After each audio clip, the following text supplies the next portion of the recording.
Bueno, en primer lugar, agradecer la invitación a participar en este evento. En aras del tiempo me voy a reducir, voy a quizá tocar temas que se han tocado en menor profundidad, atendiendo a que ya varios de mis colegas en el seminario y ponentes anteriores ya analizaron estos puntos. Entonces, va a ser un poco desordenado porque me voy a brincar varias láminas, pero voy a tocar solo los puntos que creo que vale la pena incluir en la discusión. La siguiente, por favor. La siguiente, por favor.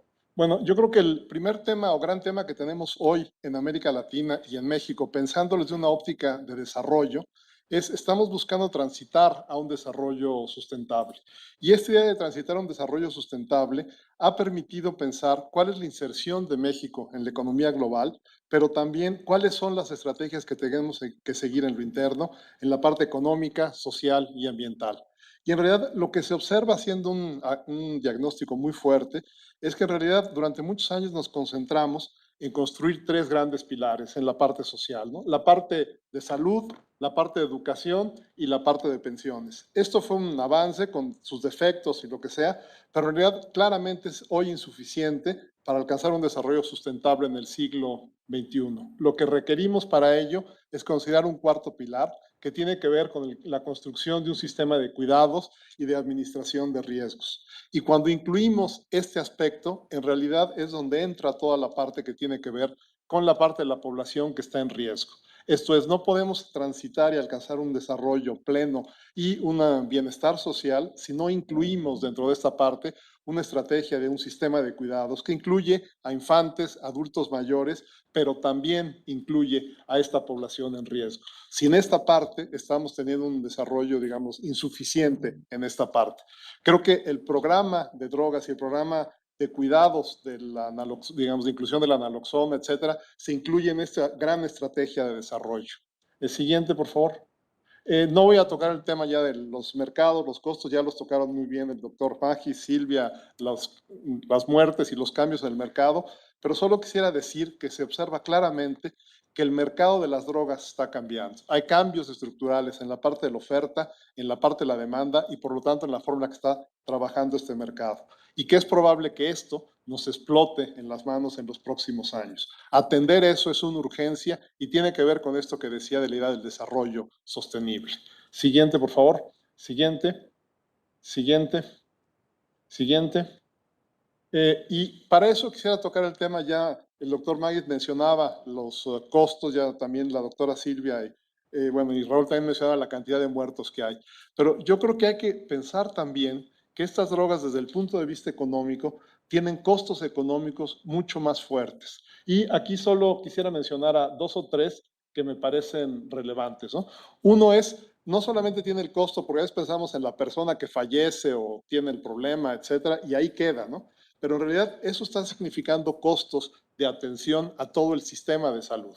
Y también tiene costos relevantes en la parte del mercado laboral. Esto es, las personas que están en esta situación tienen efectos para reducir sus niveles de productividad. Hay evidencia que indica que su atención o su participación en el mercado laboral es mucho más, digamos, temporal, tiene varios problemas de no participan normalmente todo el tiempo, etcétera, ¿no? Y esto tiene costos de productividad y por lo tanto de ingresos y de bienestar social para este grupo. Sabemos también que el uso, digamos, de la sobredosis genera disfuncionalidades en las familias y esto se traduce en deserción escolar.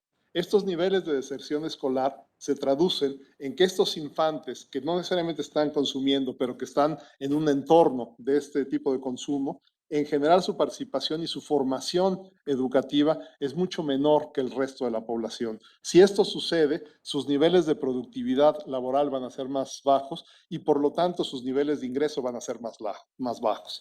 Esto significa que si no tenemos una intervención temprana en estos grupos en el momento adecuado, tienen consecuencias de largo plazo en el conjunto de la economía. Esto es, no estamos afectando exclusivamente a aquellos consumidores, sino hay todo un entorno adicional que está siendo afectado y que tiene consecuencias económicas de largo plazo en términos de productividad, en términos de participación en el mercado laboral, de participación en otro conjunto de actividades, de costos en el sistema de salud relevantes. Esto adicional a lo que hoy sabemos que puede tener costos de violencia, etcétera, tanto en los hogares como violencia en el conjunto, digamos, de la economía. Siguiente, por favor. Esto ya lo mencioné. Bueno, en realidad, estos costos hoy se han estimado en diversos países. Se consideran, hay costos mucho más elevados, pero para hablar un poco, digamos, de los costos que parecen más sensatos, tienen que ver entre 0.25 y un poco menos de 1% del PIB. Esto significa que la atención en la parte que nos pueda costar de la naloxona es perfectamente costo-beneficio, tiene un menor costo aplicar esto que dedicarse y solo recibir las consecuencias que implica un consumo desordenado, etcétera. Siguiente, por favor. Siguiente, por favor. Lo último que quisiera también mencionar es que hoy en día tenemos evidencia sólida que menciona que hay ya lo mencionaba alguien, hay una causalidad importante entre la parte que tiene que ver con el consumo y el desempeño o las condiciones económicas. Esto es, hay una doble causalidad que es relevante considerar y que tiene que ver con la atención y la estrategia de una visión de largo plazo para atender el problema de las drogas. Esto es, aquellos que se encuentran en condiciones económicas más difíciles tienen o son más propensos a consumir diversos tipos de drogas.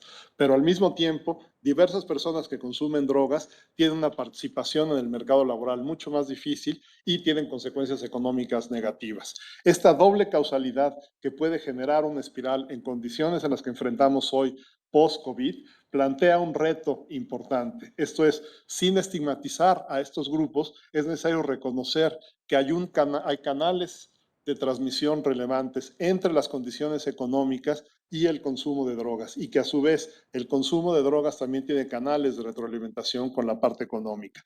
Atender esto significa que se pueden reducir de manera relevante estos costos colaterales que tiene el consumo de drogas.